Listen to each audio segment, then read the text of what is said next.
Bueno, buenas tardes a todos. Bienvenidos a una nueva tertulia del Jovial Cetáceo. En esta ocasión vamos a utilizar el formato original, que es a través de Zoom. Y bueno, pues esperamos, como siempre, que sea de vuestro interés. Como tertuliano esta tarde contamos con don José Carlos Martínez de la Hoz. Don José Carlos es licenciado en geología, es doctor en teología y es miembro del Instituto de Historia de la Iglesia y del instituto dedicado específicamente al estudio de la Escuela de Salamanca. Es un erudito en este tema y le agradecemos enormemente su participación. El título que hemos elegido para la tertulia de esta tarde no es fortuito.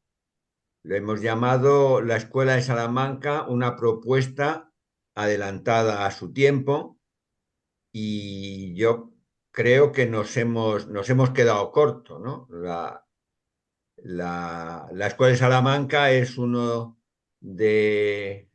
es otra cosa que uno de los fenómenos culminantes y más importantes de la cultura occidental. Es el primer fenómeno con una influencia en todo el orbe conocido en aquel momento, a mayor gloria del Imperio Español y del pensamiento cristiano, ¿no? Fue liderado como todos sabemos, por Francisco de Vitoria, y fue seguido por múltiples profesores universitarios y en todos los lugares, en muchos lugares del mundo. Eh, Don José Carlos tiene cierta prisa porque tiene otros compromisos adquiridos, por lo cual nos va a hablar el tiempo habitual de estas tertulias, 25 o 30 minutos. Él se va a tener que ausentar al cabo de un cuarto de hora a 20 minutos. Le vamos a hacer inicialmente las preguntas por parte de la organización, y luego nosotros seguiremos conectados para continuar el coloquio sin un tiempo específico para finalizarlo. Con sus enseñanzas y con lo que nos haya podido contestar en las primeras intervenciones, pues ya elaboraremos entre nosotros esa tertulia posterior. Don José Carlos, cuando quiera, tiene la palabra, y bienvenido de nuevo, y de verdad que muchas gracias por contar con usted. Me da mucha alegría estar esta tarde aquí con gente tan interesada por la Escuela de Salamanca. Acabo de publicar un libro que se llama precisamente así, La Escuela de Salamanca, en ediciones Secotia. El objetivo de ese trabajo es un trabajo de divulgación, de alta divulgación, podríamos decir. El objetivo de ese trabajo es preparar al gran público universitario o interés universitario de España para la gran celebración del quinto centenario del comienzo del magisterio de Francisco de Vitoria en la Facultad de Teología de la Escuela de Salamanca. Como saben ustedes, es en 1526 cuando Francisco de Vitoria, que había regresado de París, había hecho allí su doctorado y había comenzado su magisterio en la Facultad del Studium Generale de los Dominicos en Valladolid, con algunos alumnos muy selectos, muy seleccionados por la gran provincia dominicana de España, que tenía el prestigio de ser la más importante y avanzada de todos los dominicos del mundo. Francisco de Vitoria había traído de París una síntesis personal de lo que sería el tránsito entre el nominalismo y el verdadero tomismo. Es decir, volver otra vez a las fuentes. Esa es la gran idea original que va a reformar y va a transformar la teología de su tiempo. Una teología que, no olvidemos nunca, va a ser la que sustente y potencie el Concilio de Trento. El Concilio de Trento, que no solo va a solucionar la crisis protestante que había dividido el mundo católico en dos, sino que va a ir mucho más allá. Va a ser la presentación de la teología renovada por muchos siglos, hasta casi el Concilio Vaticano II. La síntesis del modo de hacer teología de la Escuela de Salamanca la tienen ustedes resumida en un tratado de Melchor Cano que se llama De Locis Theologicis. Es decir, ¿en qué consiste la Escuela de Salamanca? ¿Qué es lo que aporta la Escuela de Salamanca al mundo cultural y teológico de su tiempo? Lo que aporta es un método, una búsqueda de la verdad teológica y científica a través del equilibrio de las autoridades. Es decir, que lo que el mundo de la teología, que sería la primera ciencia, la ciencia primordial en el ámbito de la universidad, del estudio en generale, la teología ha de hacerse, en primer lugar, estableciendo una tesis. A continuación se busca en las fuentes. ¿Qué dice la Sagrada Escritura? ¿Qué dice la gran tradición de la Iglesia? Es decir, ¿qué dice la revelación oral y después la revelación escrita? Y ambas, cómo han sido meditadas y consideradas por el magisterio en ese determinado punto que se quiere estudiar. A continuación se busca el testimonio, lo que han dicho los grandes teólogos, los grandes canonistas, los grandes historiadores, y con ese conjunto de autoridades debidamente ordenadas, debidamente sopesadas, ya se puede entrar al razonamiento teológico, porque no solo hace falta fe, no solo hace falta revelación, hace falta la razón. Por eso es muy importante que Francisco de Vitoria ha venido de París, donde estaba imperando el nominalismo, y ha venido de París convertido al realismo. Por tanto, ¿qué hace la teología en manos de Vitoria? Pasa del nominalismo al realismo y pasa, por tanto, del racionalismo a la fe y de la fe al racionalismo, en un equilibrio, el equilibrio de fe y razón, que es el equilibrio que se nota en Santo Tomás. Pero, y aquí es donde está la gran novedad que entronca con nuestro tiempo, Francisco de Vitoria hará teología y teología realista, pero la hace al modo de San Agustín. Es decir, que suma en los dos modos de trabajar, el modo de Santo Tomás, que es equilibrio de fe y razón, y al modo de San Agustín, que es equilibrio de fe y corazón. Por eso es muy interesante cómo en el modo de citar de Francisco de Vitoria hay un equilibrio perfecto entre San Agustín y Santo Tomás. Basta con que ustedes, para hacerse cargo de cómo sería el razonar teológico de Vitoria, vean el equilibrio que hay entre Santo Tomás y San Buenaventura, entre las citas de San Agustín y las citas de Santo Tomás. Ese primer punto, que es muy clave, se añade a otro segundo punto, que es el que creo que conviene hoy día subrayar más. Francisco de Vitoria en sus clases parte de la materia que se le ha asignado por el claustro de la Universidad de Salamanca. Cada año el teólogo, el catedrático de prima de la Facultad de Teología debe desarrollar unos contenidos que se le marca desde el claustro y debe ir en conjunción con el catedrático de víspera, que en este caso era Domingo de Soto. Los dos, Francisco de Vitoria, catedrático de prima, y Domingo de Soto, catedrático de víspera, ambos vivían en el convento de San Esteban de Salamanca. Y los dos habían estudiado en París. Los dos habían hecho el recorrido del nominalismo al realismo. Los dos habían hecho el recorrido de Santo Tomás a San Agustín y a San Buenaventura. Por tanto, los dos tenían una perfecta claridad de ideas. ¿Y qué hacen? Sencillamente abordan todas las grandes cuestiones de actualidad.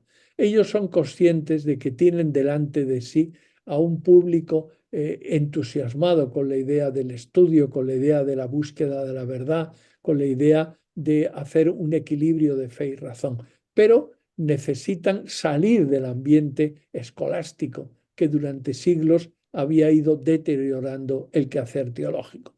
Y para devolver el prestigio a la teología había que simplemente aplicarla a las cuestiones intelectuales y problemas morales de su tiempo. Por eso es divertido ver en los apuntes de clase, que se conservan miles de apuntes de clase, tanto de Vitoria como de Soto, como de los otros grandes maestros, ver cómo en las clases que se daban en latín hay chispeantes comentarios en castellano, bromas, referencias a los problemas de la época, a los problemas de su tiempo. Ese modo de hacer teología aplicada a las cuestiones de su tiempo ha quedado también cristalizado en una costumbre que Vitoria trajo de París, que son lo que se llaman las relecciones teológicas.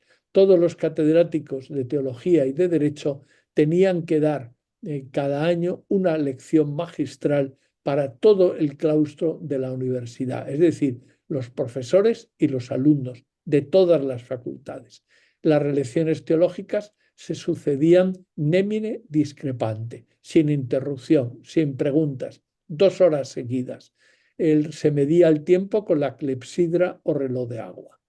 Y es muy interesante porque el único escrito que conservamos de Vitoria, el único texto que se ha publicado con el nombre de Francisco de Vitoria, eran los guiones con los que él dio sus famosas relecciones de Indias y sus famosas relecciones sobre la paz. Por eso podemos ver como en esos guiones hay un equilibrio perfecto del humanismo con el que arranca el guión, con unas citas muy bonitas de grandes pensadores, de los grandes literatos de la antigüedad, tanto de la antigüedad griega como latina, citas de Virgilio, de Cicerón, citas también del teatro, ¿no?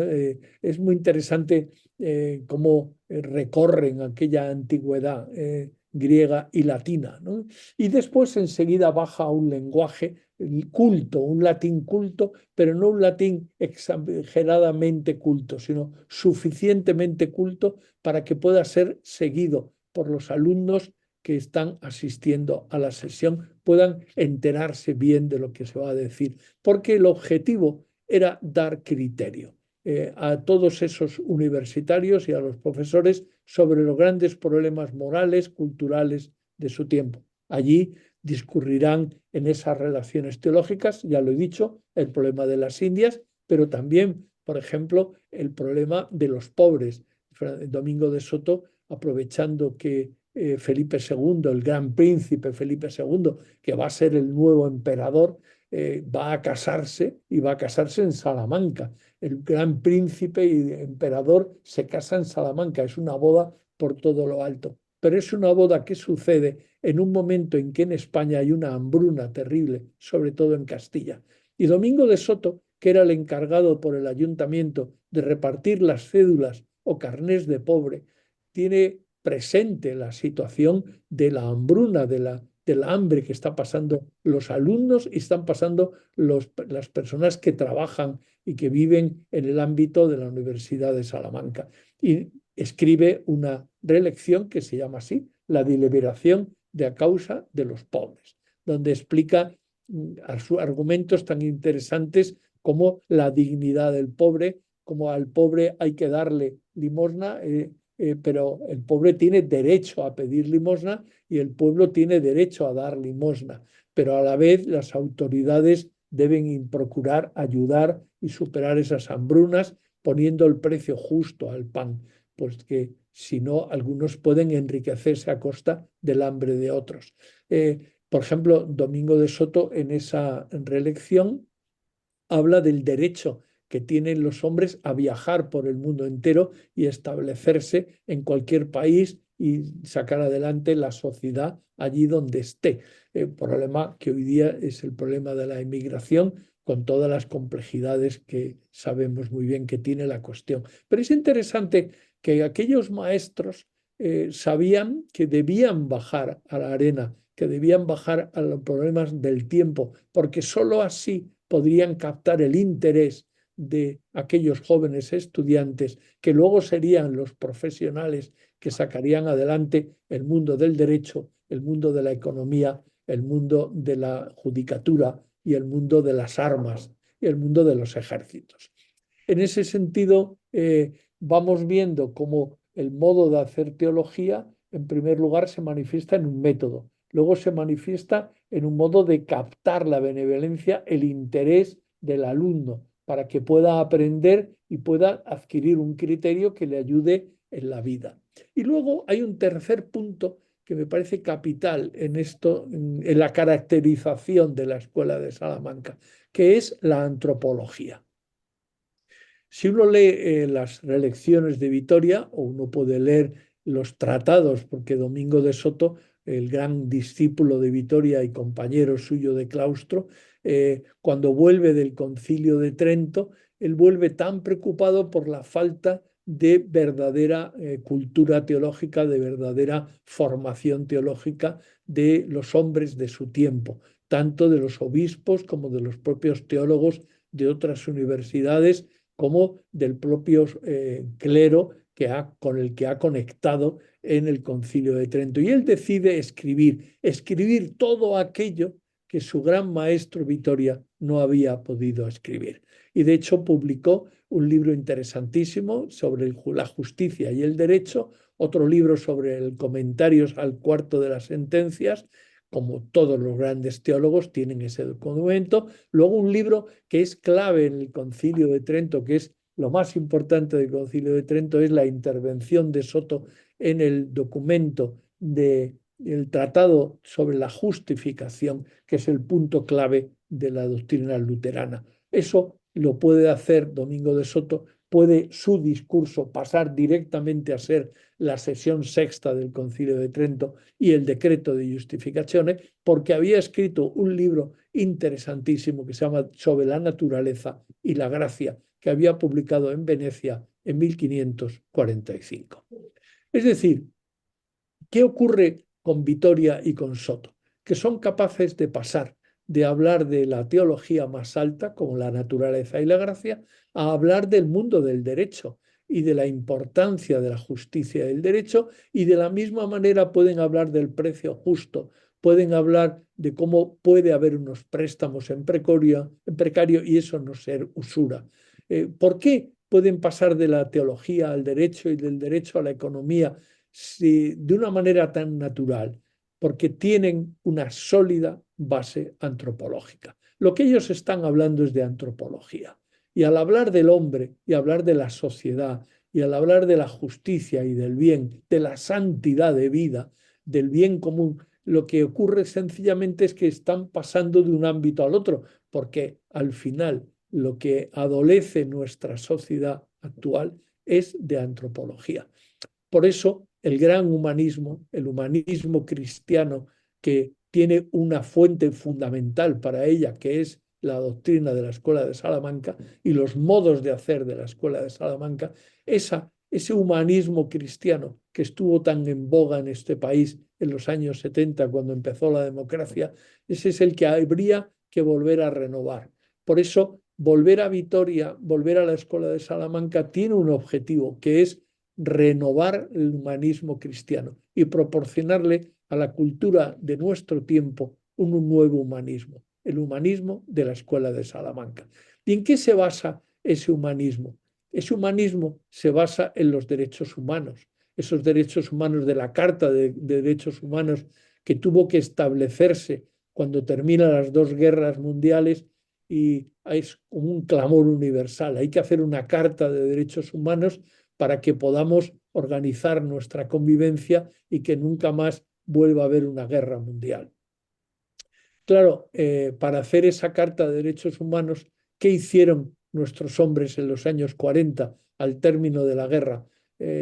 la Segunda Guerra Mundial, volvieron a los principios de la Escuela de Salamanca, volvieron a la antropología base de la Escuela de Salamanca y por tanto volvieron a la dignidad de la persona humana.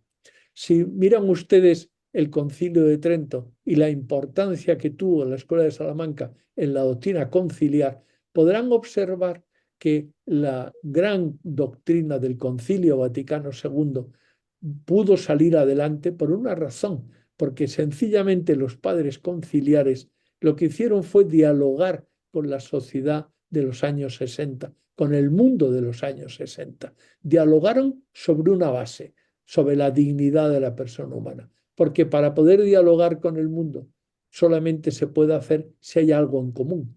Y lo que hay en común ahora mismo que nos unifica a todos los hombres del mundo entero, de cualquier raza o condición, es que la convicción profunda de la dignidad de la persona humana.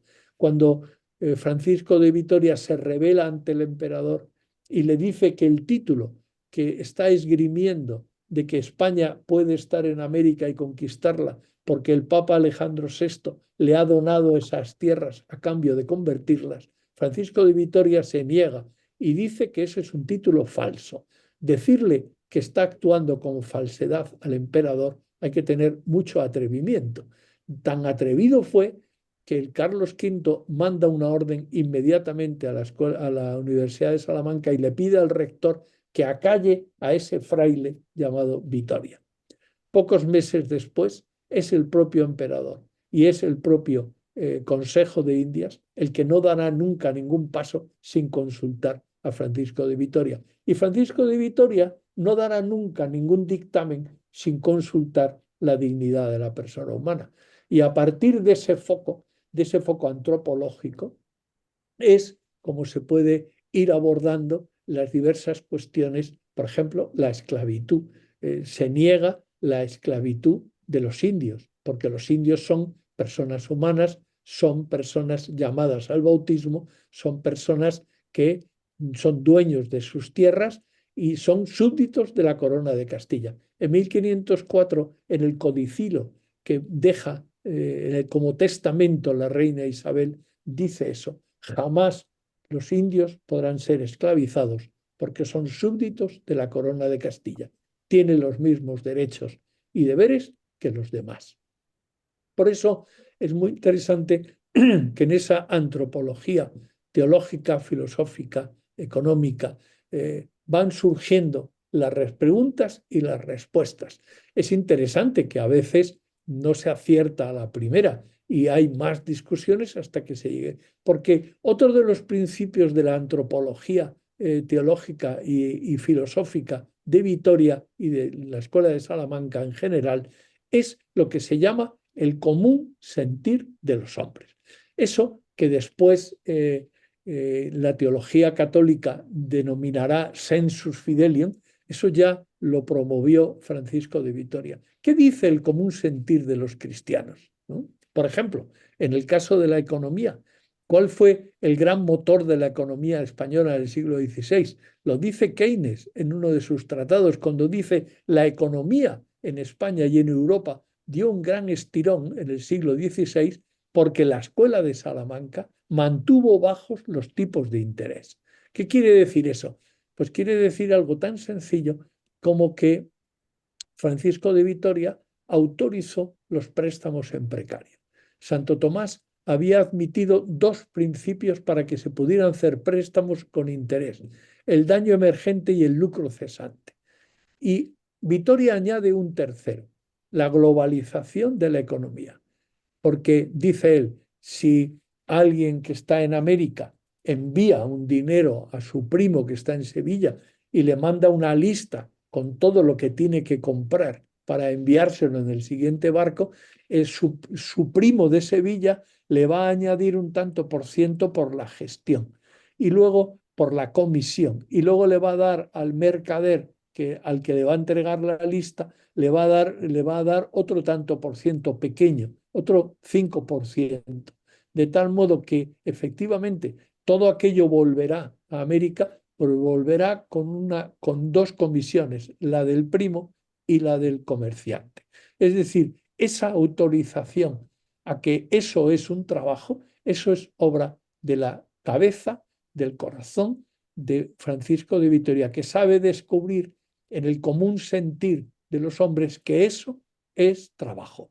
En ese sentido, esos principios que están desarrollados en los derechos humanos, esos son los que se vivían en la Escuela de Salamanca y esos son los que pasaron a Grocio y acabaron llegando en ese común espacio que se llama Europa. Porque la primera globalización del derecho y la primera globalización de la economía es la que promueve la Escuela de Salamanca a través de los derechos humanos, a través de los derechos de gentes. Es decir, a través de un derecho que sencillamente se apoya en una antropología, que es la dignidad de la persona humana.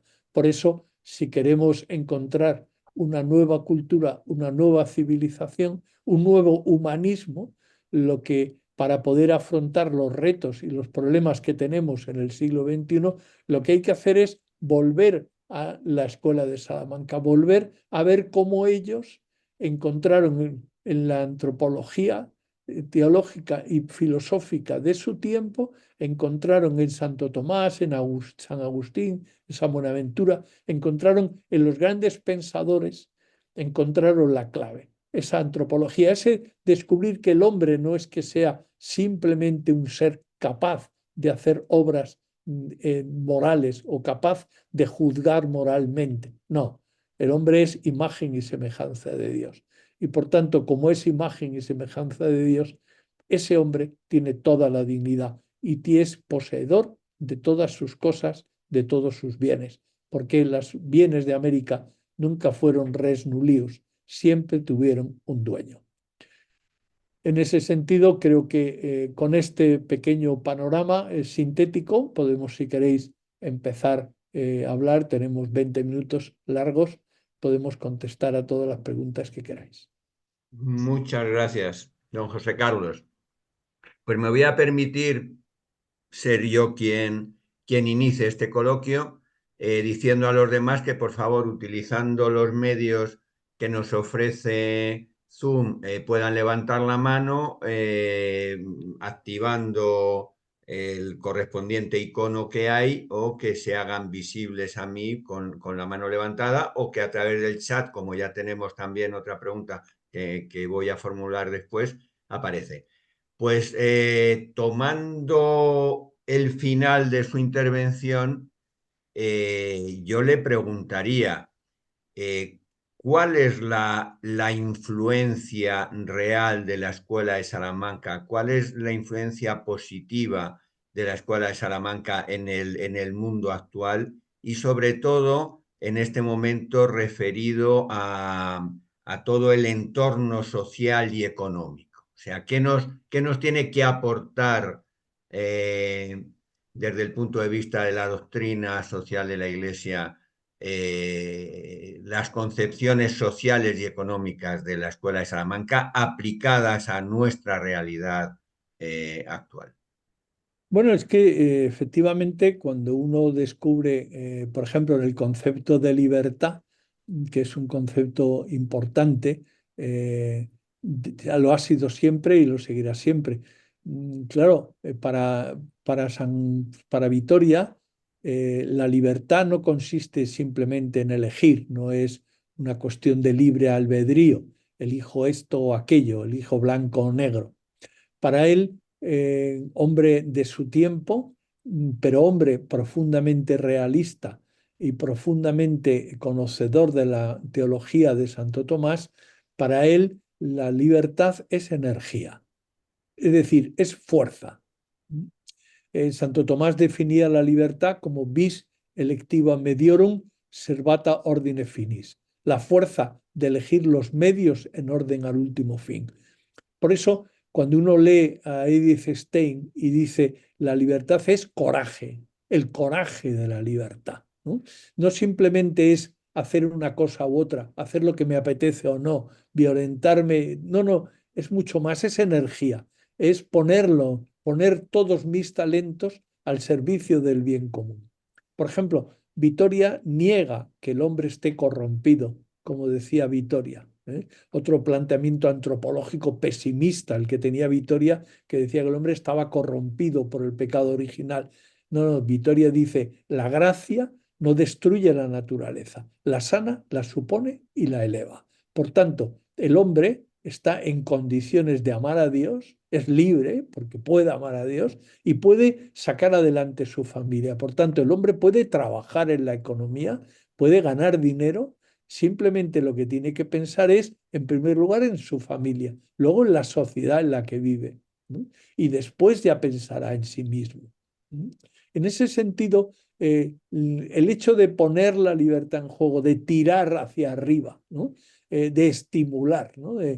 Lo que hace es mueve todo, mueve a la gente a buscar la verdad en el estudio, mueve a la gente a ser honesto, ¿no? Es una virtud que está en la boca de Vitoria, ¿no? La honestidad, el buscar el bien común, el ser honesto, el ser una persona que vive con delicadeza, que trata las cosas humanas y divinas con delicadeza, porque son dones de Dios que se le ha dado. En ese sentido, cuando en el siglo XIX la Rerum Novarum de León XIII, que ahora tenemos un papa que ha tomado como referente a León XIII, ¿no? ¿Qué hace León XIII? ¿Cómo escribe su Rerum Novarum?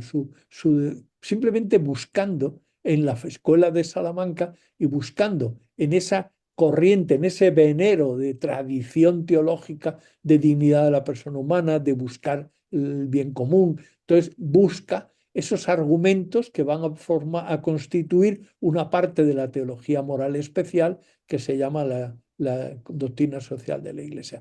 Por eso es interesante que Vitoria no solo anima a la gente a ser libre y a trabajar y a desarrollar los talentos y a llevar las mercancías de aquí para allá y a ganar un cierto dinero y a pagar un cierto dinero por una comisión a una persona, sino que también pide a la gente que pague los impuestos, pero los impuestos justos. Y dice él, claro, son momentos en que los reyes están subiendo los impuestos porque tienen muchas guerras que resolver, porque tienen que tener los caminos limpios para que puedan las mercancías fluir a Sevilla y de Sevilla ser llevadas a América, porque en América hay que llevar todo, ¿no? En ese sentido, él tiene muy claro que cuando hay una hambruna hay que procurar que los precios no se disparen, pero también hay que dar libertad. En ese sentido, pide que se paguen los impuestos, pero a la vez pide que no suban los impuestos, porque sencillamente se escandaliza ante una nueva guerra entre el rey de España y el rey de Francia, que estaban siempre a la gresca. Se escandaliza diciendo, ¿qué hacen dos cristianos peleándose cuando hay tantas necesidades de personas que no tienen medios, cuando hay tantas hambrunas, cuando hay tantos problemas sociales que solucionar, ¿no? A la vez que son respetuosos con la libertad y animan a la gente a poner su libertad en juego. Don José Carlos, voy a leer una pregunta que se nos ha formulado por escrito. Voy a ver si soy capaz de sintetizarla un poco. Nos dice José Ramón López Crestas: según tengo entendido, el austriaco Schumpeter y la británica Marjorie Grice reivindican la aportación de los maestros de Salamanca al origen de la ciencia económica. De esta aportación creo que no hay duda. Mi duda surge de hasta qué punto es legítimo el empeño de poner a esta escuela en el origen del liberalismo castizo, sea académico o baturro.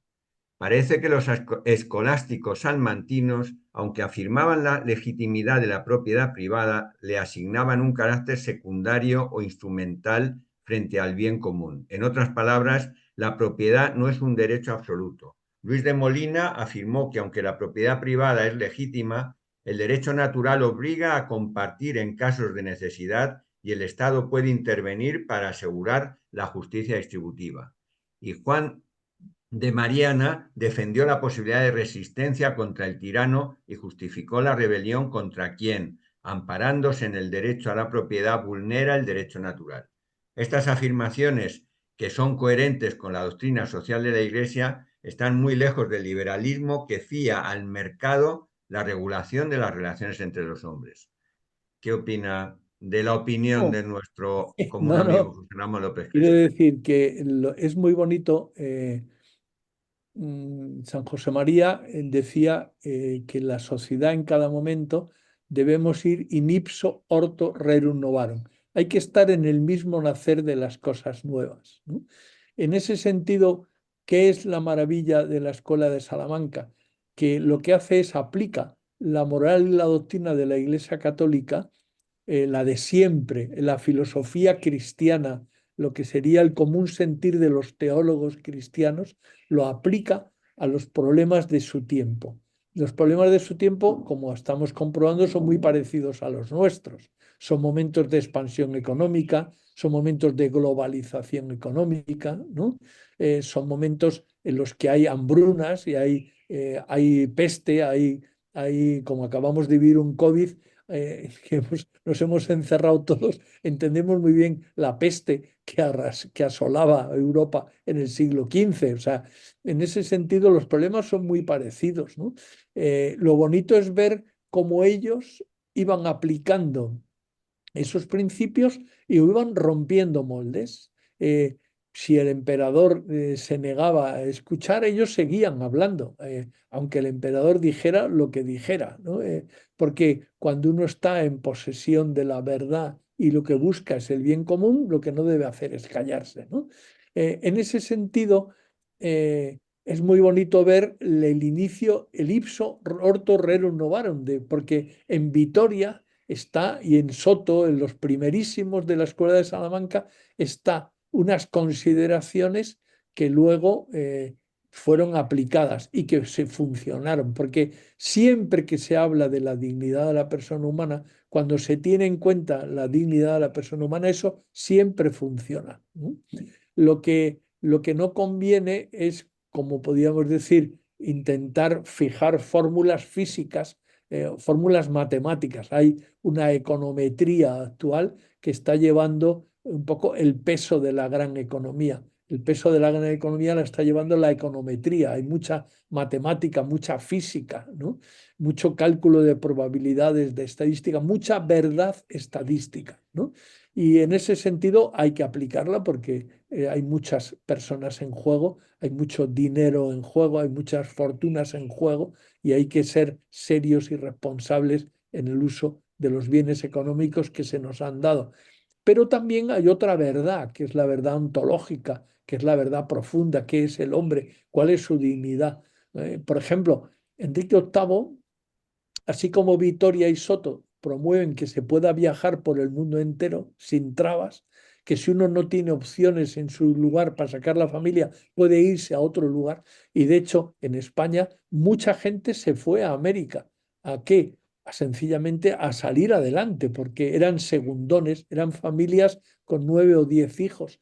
Y a veces el terruño que iba a pasar de padres a hijos no daba más que para 1 o 2 hijos. El resto tenían que meterse en el ejército, en la iglesia o emigrar a América. En ese sentido pasa muy parecido ahora mismo. Hay mucha gente en el mundo ahora que no tiene posibilidad de salir adelante en su país y tiene que emigrar, ¿no? Por ejemplo, Francisco de Vitoria y Domingo de Soto toman la opción de la libertad y de viajar a donde y de que no se les puede impedir, igual que tampoco se puede impedir dar limosna, ¿no? La gente, el pobre tiene derecho a pedir, ¿no? Eso sí, se le hace un examen de vida para comprobar que no es un mentiroso, que no es un facineroso, que no es alguien que está pidiendo dinero porque es un modo falso de ganarse la vida. En cambio, Enrique VIII, ¿qué decide? Enrique VIII en Inglaterra lo que decide es que todo hombre que sea descubierto pidiendo limosna o pidiendo, lo que hay que hacer es montarlo en algo y llevarlo a su tierra y entregarlo a su alcalde. Y que el alcalde de la ciudad de origen, donde ese hombre nació, donde está su familia, le dé trabajo o le dé o se ponga a hacer trabajos forzados para en las carreteras o en bienes comunales para ganarse la vida. Es otro modo de enfocarlo. Evidentemente, los gobiernos de aquella época fueron optando por diversas soluciones. A mí, la de la Escuela de Salamanca me parece la más acorde con la dignidad de la persona humana, pero comprendo que los gobiernos pueden poner un coto, porque si viene todo el mundo, sencillamente lo que hacemos es desordenar las economías de otros para arreglar un problema, desarreglamos otro. Pero efectivamente los cupos que se están realizando en Europa son muy interesantes y creo que se están llegando a acuerdos muy interesantes para intentar poner también fábricas y empresas en esos países menos desarrollados para empezar a desarrollarlos. O sea, es decir, que tenemos problemas comunes con aquella época y tenemos soluciones distintas. La Escuela de Salamanca, como todas las escuelas teológicas, lo que hacen es establecer un método, establecer unas prioridades, establecer unos principios antropológicos y a partir de ahí seguir avanzando con esos parámetros, dignidad de la persona humana, bien común, darle un sentido social a la propiedad, de tal manera que si tú tienes unos bienes, ponlos en juego para que todo crezca y todo se desarrolle.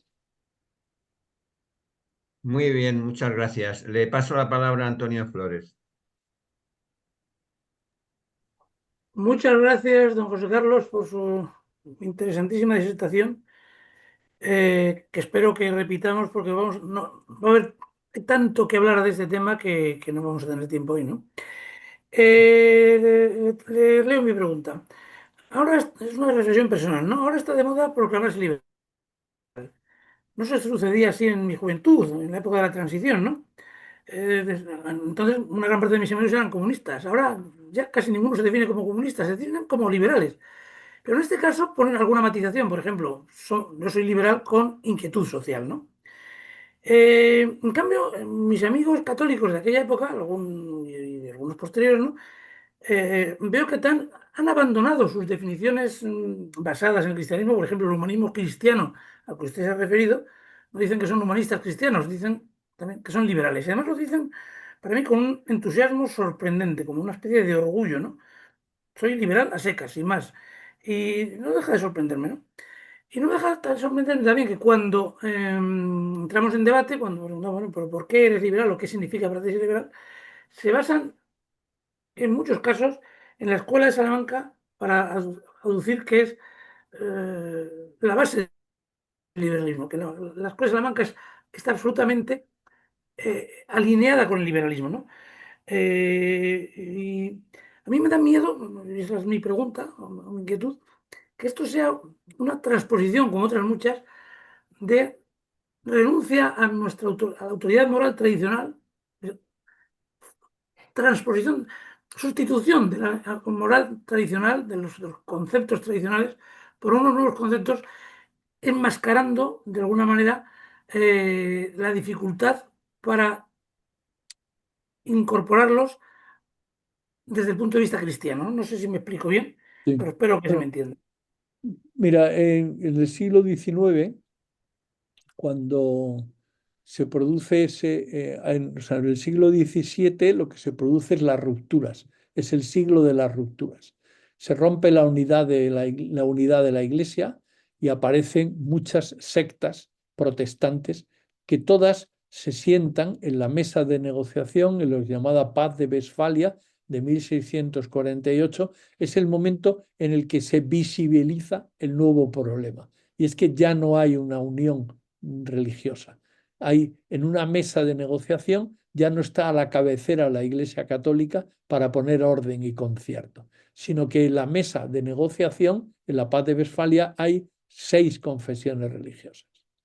En ese sentido, se visibiliza un problema y es que ya no hay unidad. La fe cada vez empieza a verse que debe vivirse de un modo más personal. Luego hay otra ruptura, que es la ruptura entre la teología y el derecho. Eso que acabo de explicar, cómo con naturalidad los autores de la Escuela de Salamanca pueden pasar de una cosa a otra, ¿no? Hay una ruptura entre el derecho y la teología. ¿Por qué? Porque el derecho empieza a hacerse sobre la base de que Dios no existe, sobre la base de que no hay una religión común. Entonces vamos a hacer un derecho que permita poder gobernar a los súbditos, sean de la religión que sea. Eso es lo que se llamará a partir de entonces el positivismo jurídico. Es decir, que como no hay una relación entre teología y derecho, hagamos un derecho positivista. Vayamos haciendo jurisprudencia y vayamos organizándonos. Es decir, ya no es ver si mis leyes coordinan con la ley natural, con la ley eterna de Dios, sino ver cómo mis leyes son suficientes para organizar una sociedad en la que viven individuos que ya no se sabe lo que son, pero que son individuos, son ciudadanos, y por tanto el objetivo del gobierno deja de ser, como era en el siglo XIII o XIV o XV, el que los gobernantes deben llevar a sus súbditos al cielo, pasa a ser el bienestar del individuo. El fin del gobierno de turno es la felicidad o el bienestar del pueblo soberano. Y se le dará lo que se le pueda dar, porque depende de la situación, ¿no? En ese sentido, en ese siglo de las rupturas, eso acabará en una cosa que se llaman las ideologías, que brotan con una gran intensidad a partir del 19. Una ideología es un sistema cerrado de pensamiento para explicar la realidad. Es decir, que hay gente que como no cree en nada, lo que hay que hacer es darle una ideología. O hay gentes que teniendo fe se organizan con ideologías para poder entrar en liza con otras ideologías y poder constituir los gobiernos y organizar la paz social. De tal modo que pasaríamos del absolutismo regio a gobiernos en base de ideologías. Esas ideologías entraron en liza, y la primera y gran ideología es la liberal, en el sentido de poner la libertad por encima de todo y como objetivo para todo. La segunda sería el marxismo, después aparecieron los nazis, el nacionalsocialismo, aparecieron el comunismo, aparecen marxismo, van apareciendo diversas ideologías. Las tecnocracias también, ¿no? Es decir, diversos modos de organizarse, ¿no? Todas esas ideologías entran en crisis con motivo de la Segunda Guerra Mundial. Y después de la Segunda Guerra Mundial, cuando ya se termina la Segunda Guerra Mundial, lo que hay es una coexistencia pacífica entre dos grandes mundos. Uno, el mundo marxista comunista, y otro, el gran mundo que sería liberal, esa civilización liberal. El problema es que esas dos grandes confrontaciones acaban produciendo lo que se llama la sociedad de consumo. Esa última es la que ahora mismo está en crisis. Hemos pasado el ciclo del liberalismo al ciclo de las luchas, al ciclo de la sociedad de consumo, y ahora estamos en el nacimiento de una nueva cultura y una nueva civilización. Solo sabemos que esa nueva cultura y esa nueva civilización es feminista, es solidaria, es global, es solidaria. No sabemos mucho más. Será cristiana si los cristianos metemos el hombro y aportamos todo el venero del humanismo cristiano en esa nueva civilización. Pero ahí está, ahora mismo estamos al final de un ciclo y al comienzo de otro. En ese sentido, creo que la vuelta a la Escuela de Salamanca puede proporcionar en el debate cultural y social de los próximos años suficientes elementos como para que esa nueva cultura y nueva civilización contenga los principios fundamentales de la dignidad de la persona humana, porque creo que ahí es donde está la clave, y de los derechos humanos de la nueva sociedad. Tengo una pregunta que me hacen a través del chat y luego le doy la palabra a José Luis Saiz, que la tiene pedida. Nos dice Gabriel, quisiera pedir si es posible un comentario complementario a la escuela salmantina sobre la escuela ibérica jesuítica encabezada por Suárez. Es un planteamiento humanístico godne con la modernidad y metafísicamente sistematizador original de la tradición filosófico-teológica católica. Bueno, el asunto es que la escuela de Salamanca, como la he descrito, y como se puede leer en mi libro que acaba de publicar Ediciones Secotia, lo que hago es una caracterización. Yo expongo los grandes problemas que hubo en el siglo XVI, la esclavitud, otras, pues esto que he dicho, la cuestión de las Indias, la globalización del mercado. Ahí voy exponiendo los diversos problemas y aporto la respuesta de la Escuela de Salamanca. En la respuesta de la Escuela de Salamanca hay unas soluciones a esos problemas y al dar la solución caracterizan esa escuela. Claro, en ese sentido, ahora hay que escribir otro libro, que sería, y ante los problemas que tenemos ahora, ¿cuáles serían las soluciones? Buscar en los principios y encontrar. En ese sentido, si hablamos ahora de autores concretos, pues ¿qué descubrimos? Que junto con la Escuela de Salamanca, que agrupaba a todos en lo que he explicado antes, existía y sigue existiendo la escuela tomista, la escuela franciscana, la escuela, ahora por ejemplo que tenemos un papa que es agustiniano, pues vamos a disfrutar mucho volviendo a escuchar a San Agustín en todos los discursos del papa, que nos va a venir muy bien porque es el discurso del corazón. San Agustín es la conversión del corazón, no solo la conversión del entendimiento, que es lo que hemos meditado con Benedicto XVI, que era un hombre serio, muy profundo y muy ordenado. Ahora vamos a ver un papa agustiniano, con lo cual vamos a ver más el corazón. En ese sentido, si ahora nos pusiéramos a estudiar cuál era la teología de Suárez y viéramos cuáles son las aportaciones de Suárez y los puntos débiles, pues efectivamente descubriríamos que dentro de la escuela de Salamanca hay como otras escuelas y otros puntos de referencia. El problema es que yo he llegado a mi tiempo y ahora lo que me seguro que vais a disfrutar un montón conversando entre vosotros y otro día lo que podemos hacer es continuar o hacemos un planteamiento más acotado y también podré responder las preguntas que no hayáis podido llegar entre vosotros, que seguro que llegaréis a mucho. Bueno, es una pena porque además seguro que las intervenciones que vienen ahora nos iban a poder aportar, Sí, pero que seguro que aportarán. entendemos. ¿Perdone? No, que seguro que aportarán mucho. Bueno, pues muchísimas gracias, muy sinceras, don José Carlos. Yo creo que nos ha instruido mucho y nos ha abierto la posibilidad del diálogo también entre nosotros y el aporte de ideas. Ha sido realmente un revulsivo, tanto intelectualmente como humanamente, todo lo que nos ha descrito y yo creo que tenemos que aprender y tener una referencia clara del uso y del mal uso que parece que se pueda estar haciendo de la Escuela de Salamanca. Mi más sincero agradecimiento. No abro los micrófonos para que se los den el resto de contertulios porque estoy seguro que comparten toda mi opinión. Buenas tardes.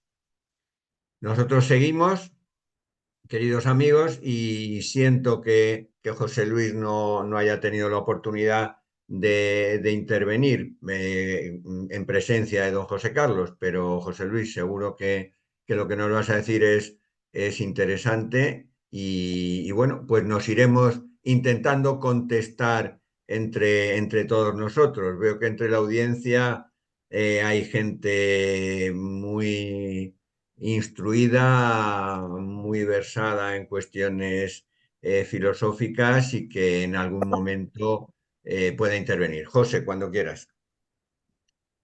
Bueno, yo ya era consciente de que no iba a llegar a tiempo Bueno, buenas tardes. Primero, aunque se haya ido, se lo agradezco, pero casi mejor porque me iba a meter con él.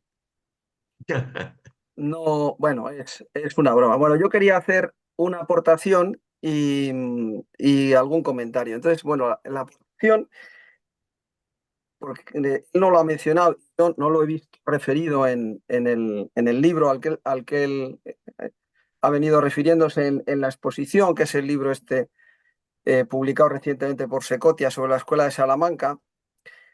El término Escuela de Salamanca creo que se crea por un personaje muy interesante de la historia de España del siglo XX, aunque un personaje, diríamos, menor, que no está, diríamos, en el gran escenario de la historia, pero que está detrás, que es José Larraz.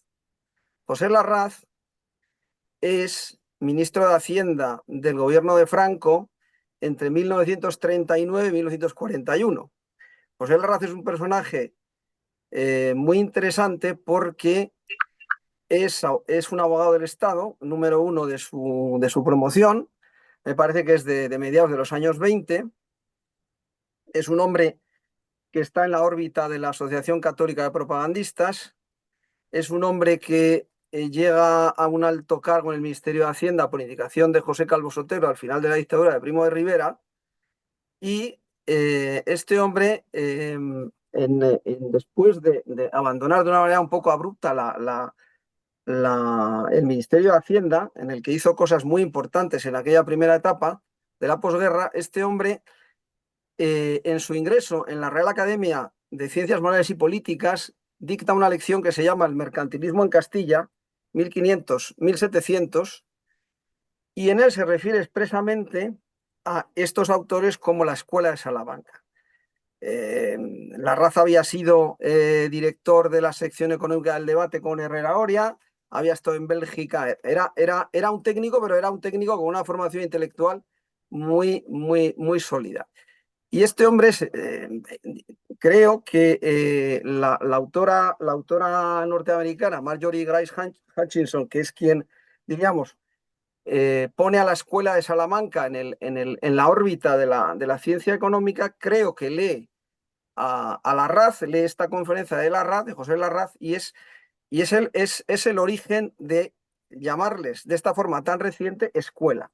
Porque curiosamente, por ejemplo, Menéndez Pelayo, que es la erudición, digamos, mastodóntica de lo que es la historia del pensamiento español, no les considera así. Bueno, hago todas estas consideraciones porque resulta que Larraz, que pone en órbita el término, es uno de los autores más mencionados por otro economista que os sonará a muchos, que es Juan Velarde Fuertes.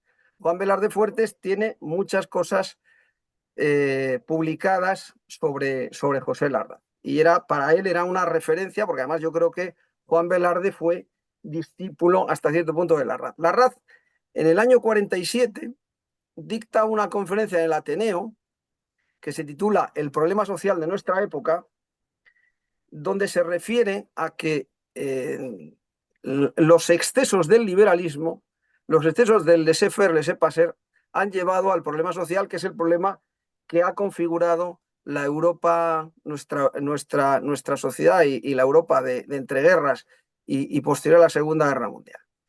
Esto es curioso, es paradójico, es interesante y me permite enganchar con lo que planteaba Antonio, de que efectivamente en el ámbito católico, en el ámbito en el que nosotros nos podemos mover, hay mucha gente que efectivamente por una labor de cierta manipulación filosófica y doctrinal por determinadas corrientes, eso que ha comentado José Ramón del liberalismo baturro. El liberalismo baturro es Federico Jiménez Los Santos y sus adláteres, que son los creadores del Instituto Juan de Mariana y los que en España, de una manera muy intensa, diríamos desde hace ya 25 años que están celebrando ahora, están intentando asimilar a la Escuela de Salamanca con las teorías de la Escuela Austriaca de Economía y con una serie de planteamientos de tipo liberal. Entonces, yo creo que lo que quería plantear Antonio es que esto está creando una cierta uniformidad o mentalidad común en muchos sectores a los que se les está transmitiendo que la única forma de pensar la economía sería precisamente esta economía liberal, que además, si le damos un marchamo católico, si la bautizamos un poquito, pues entonces ya diríamos como que se nos vienen abajo algunas reservas que podamos tener. Entonces yo creo que, primero, no es la única manera de pensar la economía desde el cristianismo. Segundo, que estamos expectantes ante lo que el Papa, diríamos que con la evocación que tiene el nombre, nos tenga que decir sobre esta cuestión de la crisis del capitalismo que vivimos y las respuestas cristianas, porque yo creo que la charla de don José Carlos se ha movido en términos muy generales. Y en esto es, yo creo, en lo que hay que incidir. Esto es lo que realmente a nosotros nos preocupa, entiendo yo. No me voy a extender más porque además me tengo que ir también pronto, pero quería dejaros dicho esto un poco como marco para alguna reflexión. Bien, José Luis, pues yo también lanzo otra reflexión y a ver quién me puede contestar y probablemente puedo estar equivocado. Todo el mundo relaciona la escuela de Salamanca, y don José Carlos también lo ha hecho, con la Declaración Universal de los Derechos Humanos.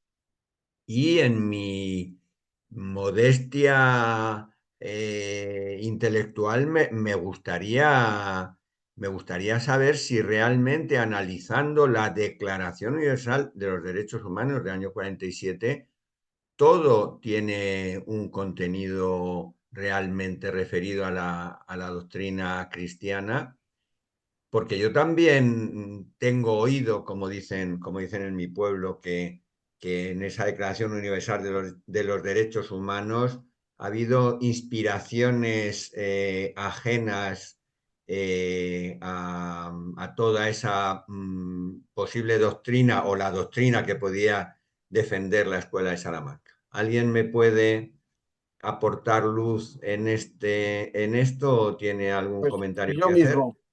Yo mismo te aporto. Vamos a ver, desde el punto de vista antropológico, filosófico, teológico, no. Yo he escuchado a don José Carlos en alguna otra ocasión y le plantean este mismo tema y viene a decir que hay Acércate coincidencia. un poco, José, que se te Sí, oye un no, poco lejano. se me oye lejos. No, ahora ya mejor. Decía que se lo han planteado en alguna otra ocasión y lo que dice es que puede haber coincidencia en las palabras, pero no en lo que está dentro o debajo de las palabras. Porque es evidente que, y en eso no se ha podido, bueno, yo creo que ha intentado extenderse, pero la cuestión es que los derechos humanos basados en la dignidad de la persona, bueno, pues los podemos aceptar, pero siempre y cuando tengamos un concepto de la libertad, lo que él ha dicho de la definición de la libertad basada en Santo Tomás de Aquino, ¿no? Es decir, esa ordenación de la voluntad para alcanzar, elegir los medios necesarios para alcanzar, a conseguir el fin del hombre. Desde el punto de vista de que nuestra antropología entiende que hay un fin del hombre que está unido a la felicidad con Dios, la elección de esos medios es un tema muy importante. Los derechos humanos no inciden para nada en ninguna cuestión finalista. Es una cuestión que se refiere simplemente a los medios, a las formas. Una libertad, podríamos decir, ¿para qué? Pues da igual. La libertad por la libertad, que esa es la base del planteamiento filosófico del liberalismo. Así de bote pronto, ¿eh? Muy bien. ¿Tenía pedido la palabra Antonio? Si no hay nadie, vamos a ver, si no hay nadie más que quiera hablar, ¿eh? Que yo ya he hablado. Yo Si tengo no hay nadie aquí más que quiera algunos intervenir, comentarios. Luis Miguel Burgarolas ha levantado la mano. pues le cedo el turno.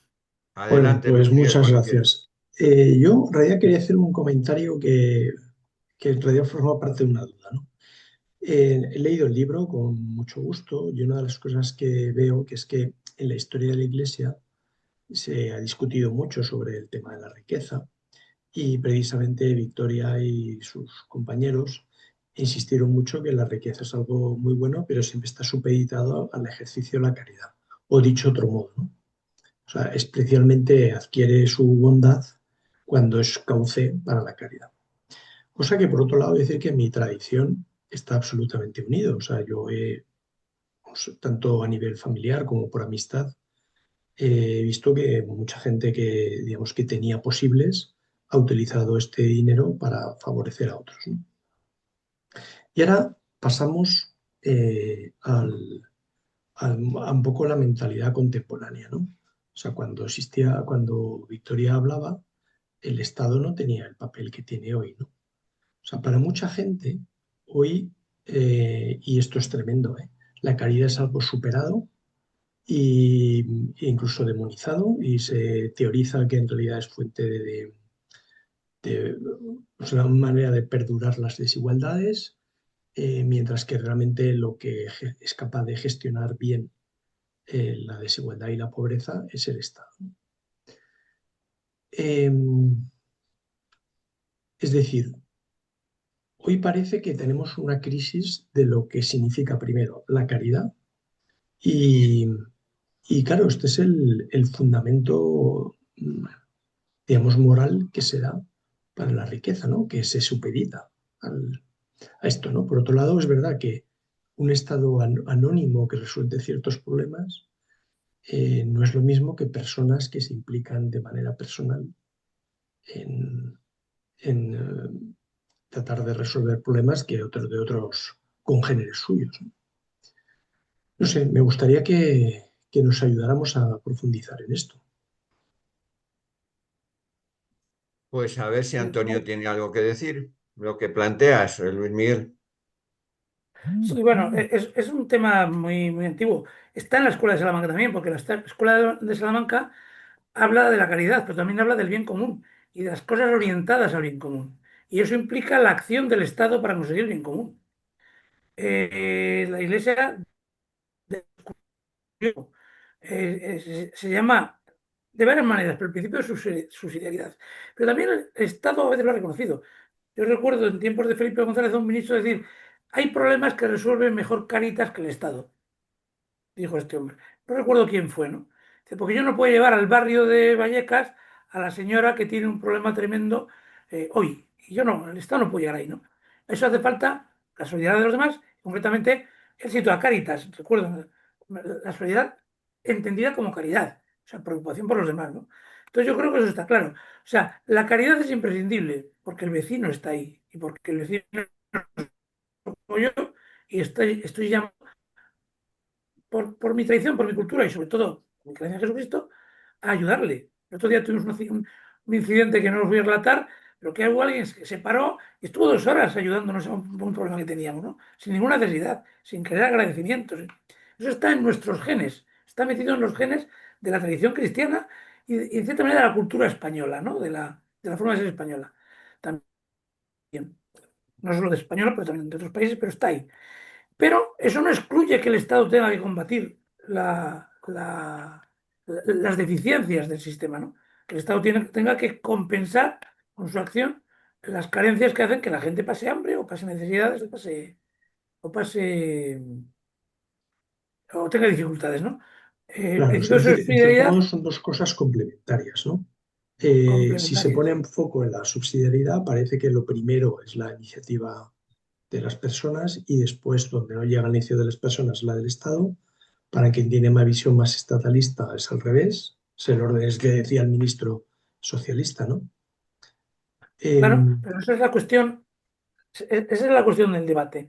La cuestión del debate es la tendencia absolutista del Estado de encontrar fórmulas para intervenir en cuantos más aspectos de la vida mejor y que eso, para eso es necesaria una resistencia social. No se puede aceptar eso. No se puede aceptar que el Estado tenga el monopolio de protegernos. Pues no, yo no quiero que me protejan. Yo quiero poder ayudar a los demás. Yo quiero poder pedir ayuda sin necesidad de ir al Estado. O sea, yo quiero no decir el Estado me tiene que resolver mis problemas. No, mis problemas me los tengo que resolver inicialmente yo y debo buscar en mis proximidades quien me ayude a resolverlos. Los que no se pueden resolver, efectivamente, tiene que intervenir el Estado. Pero eso es el debate, uno de los debates, yo creo, centrales del asunto este, ¿no? Pero, claro, lo que no puede pasar es que haya falsificaciones, o sea, que se llame liberal a un Estado que es absolutamente intervencionista, ¿no? Vivimos en una sociedad liberal. Dice, bueno, pues es liberal para los ricos e intervencionista para los pobres. Que se llame que se llame, bueno, no quiero poner más ejemplos. La cuestión es que en el tema que estábamos hablando de la Escuela de Salamanca, es obvio que la centralidad es, una de las centralidades es el bien común. Bueno, todo tiene que estar orientado al bien común. La riqueza, pues tiene que estar orientada al bien común. Uno tiene derecho por ser riqueza, tiene derecho a utilizarla.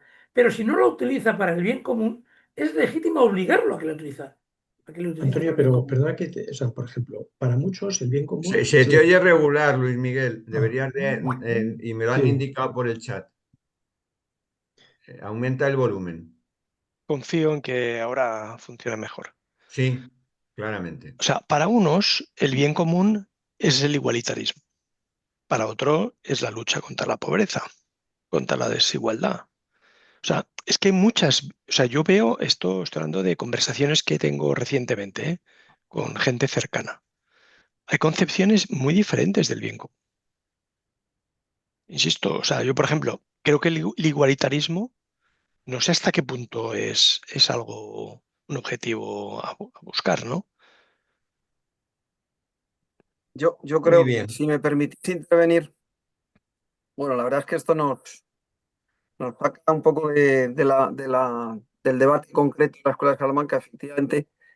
Quería hacer un comentario sobre que Luis Miguel te ha referido a que en aquel momento no había estado, bueno, pero no es, bueno, no había estado, pero sí había estado, Como ahora, efectivamente, ya como como ahora lo ahora. Pero conocemos. mira, hay una anécdota que yo creo que la he leído en el libro.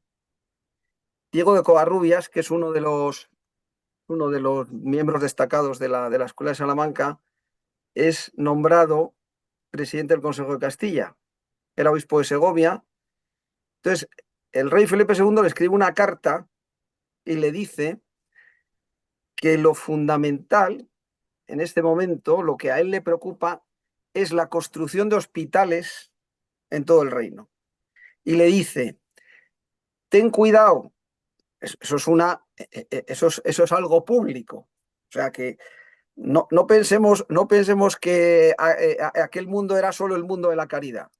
En su medida, también, y le dice, ten cuidado, esto ya es anecdótico, ten cuidado con no sé quién, que es el secretario del consejo, porque asume se encarga de más trabajo del que puede y te puede fastidiar un poco tu dirección y tal. Bueno, no son esos términos, evidentemente, los que emplearía Felipe II, pero bueno, digo esto pues porque evidentemente ahí está el monarca preocupado por el bien común del reino, y ahí está además con un personaje que es un personaje destacadísimo de la escuela de Salamanca, Diego de Covarrubias, que es el que da nombre al centro Diego de Covarrubias, que es el centro, diríamos, de los liberales que quieren ser cristianos, o de los cristianos que quieren ser liberales, o de los liberales cristianos. Y ya me echará la bronca mi querido cuñado, que está por ahí, Chema, poniendo notas acerca de todo esto. Pero bueno, que en fin. Bien, tengo aquí un comentario que nos hace un buen amigo que normalmente no le suele gustar que lo mencionemos, que me pone una cita bíblica sobre los Hechos de los Apóstoles 17, 22, 34. Pablo busca lo que tiene en común e integrar en vez de crear trincheras y anatemas. Toma el Dios desconocido de los atenienses para predicar al Dios cristiano. Los padres de la Iglesia, salvo algunas excepciones, buscaban lo que les unía a los filósofos griegos y lo ampliaban, reformulaban, mejoraban con el mensaje cristiano. No iban creando fosas ni barreras. Es un comentario, no entiendo muy bien a qué se pueda referir, si se refiere un poco a esto que estamos hablando de la unificación de una doctrina. Me puedo dar por aludido. ¿Eh? Me puedo dar por aludido. Me das por Yo aludido. Bueno, también. pues entonces, bien dado por aludido. Muy bien, pues hay quien nos pide un libro de referencia, quien pide un libro de referencia para poder entender el fenómeno de la Escuela de Salamanca. Si alguien puede aportar alguno, que le haya sido de especial utilidad y también referido a la doctrina social de la Iglesia, engarzando la Escuela de Salamanca y la doctrina social de la Iglesia? ¿Tiene alguien alguna referencia bibliográfica que le pueda Bueno, ser útil el a libro es Jesús? este. El libro es este, es al que se ha referido, es el libro que ha comentado don José Carlos. Es un libro que se puede leer muy bien, es un libro panorámico y está recién editado prácticamente. O sea que, Dinos el título completo y el... si es que aparece en la convocatoria, la Escuela de Ah, vale, Salamanca, vale, cuando el es ese. pensamiento español iluminó al mundo. Perfecto. De todas maneras, lo de Chema mereció una contestación. Perdón, la del domingo que has citado mereció una contestación. Bueno, son maneras de pensar, pero la cuestión está clara, que buscar referencias, perdón, no, referencias no, frases concretas se pueden encontrar de todas. Yo puedo encontrar frases de San Agustín matizando de forma furibunda y de forma claramente condenatoria cosas que eran tremendas, ¿no? Por ejemplo, las cuestiones que rodeaban el maniqueísmo, ¿no? Que llevan a cuestiones aberrantes, ¿no? No basta con hacer hacer unas citas para pretender, no sé exactamente qué. El debate, que estamos en un debate, Te has el uso congelado, Antonio. concreto para mí. ¿Eh? ¿Me he congelado? No, no, ahora No me ya veo. has vuelto a la normalidad. El debate está, y por eso hemos provocado este coloquio, en la sorpresa de que gente que es absolutamente contraria a la intervención del Estado en el mundo económico, eh, que justifica aspectos del capitalismo que para mí son injustificables, para mí y para mucha gente, desde el punto de vista de la no intervención, desde el punto de vista apoyado filosófica y culturalmente en el liberalismo, utilice la Escuela de Salamanca para decir determinadas aportaciones de la Escuela de Salamanca hacen que el liberalismo sea no ya bueno, sino la única solución. O sea, mi sorpresa es que un profesor católico de facultad de enseñanza media empieza sus clases diciendo lo primero, yo soy liberal, sin más, ¿no? Bueno, lo digo porque me lo han dicho, porque lo he visto, ¿no? Eso es una sorpresa para mí curiosa porque vengo de una tradición en la que se ponía de manifiesto lo más importante que había para ti, ¿no? En mi caso, para mí y para, supongo que todo el mundo que se considera católico, se considera cristiano, diga, ¿no? Mis planteamientos culturales, morales, filosóficos, se basan fundamentalmente en mi fe y en la doctrina de la Iglesia, ¿no?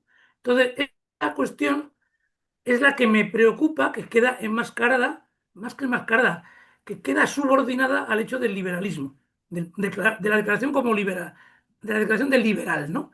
Como si esa estuviera por encima de la otra, como si el magisterio de la Iglesia hubiera estado, se hubiera quedado atrás respecto a ese otro magisterio, que no sé quién lo hace, no sé si los de la escuela de Viena, que son liberales y que por lo tanto están por encima. Tienen ahora una autoridad moral, una autoridad cultural, una autoridad histórica mayor que la que procede de cosas como la Escuela de Salamanca y de toda la traducción intelectual, cultural y moral católica, que desde la Rerum Novarum hasta las encíclicas del Papa Francisco, y especialmente en el siglo XX, desde la Popular Progressio, han condenado casi sin matices el capitalismo. O si, mejor dicho, no casi sin matices. Han condenado las peores manifestaciones del capitalismo que siguen existiendo. O sea, el mundo capitalismo en el que estamos, con la desigualdad creciente, con la precarización creciente, con la aparición de una riqueza absolutamente desmesurada e impresentable, ha sido condenada por la Iglesia, expresamente, encíclica tras encíclica. Y la Iglesia ya no condena el liberalismo, pero sí las interpretaciones eh, economicistas o culturales o políticas que conducen a ese mundo hipercapitalista, ¿no? Eso es así. Entonces, se puede citar a cualquier autoridad. Yo puedo también citar a Jesucristo. Hay de los ricos, que es más difícil que entre un rico en el reino de los cielos que un camello pase por el ojo de una aguja, ¿no? Pues es mayor autoridad que la de los hechos de los apóstoles para mí, ¿no? Y como esas otras muchas que hay en Jesucristo sobre bienaventurados los pobres, porque ellos poseerán la tierra, etcétera. O sea, la preocupación por el pobre y por la injusticia está en Jesucristo desde el principio, radicalmente. Si vamos a esa línea argumental, yo no quería llegar a ella, pero bueno, si llegamos, llegamos. La cuestión actual es que hay unas tendencias en el mundo del liberalismo economicista, no he dicho del liberalismo, acepto que hay un montón de fórmulas de liberalismo, que hay liberales conservadores, liberales moderados, liberales doctrinarios, pero cuando se habla sin matices, cuando se dice vivimos una sociedad liberal, pues si vivimos una sociedad liberal, los que digan que son liberales tendrán que explicar por qué la sociedad liberal es así, ¿no? Tendrán que decir la sociedad liberal ¿es el liberalismo lo que produce esos males terribles del capitalismo o no? Bueno, no sé, pensemos. Y antes de condenar a nadie, concretamente yo no condeno a quien se plantea como liberal. Supongo que tiene su manera de explicar las cosas. Tampoco le voy a ir preguntando a todo el mundo por qué dice que es liberal, ni le voy a atacar porque diga que es liberal. Sencillamente digo que una persona que públicamente su primera manifestación expresa, es decir, soy liberal, cuando va a misa todos los domingos y comulga frecuentemente, me sorprende.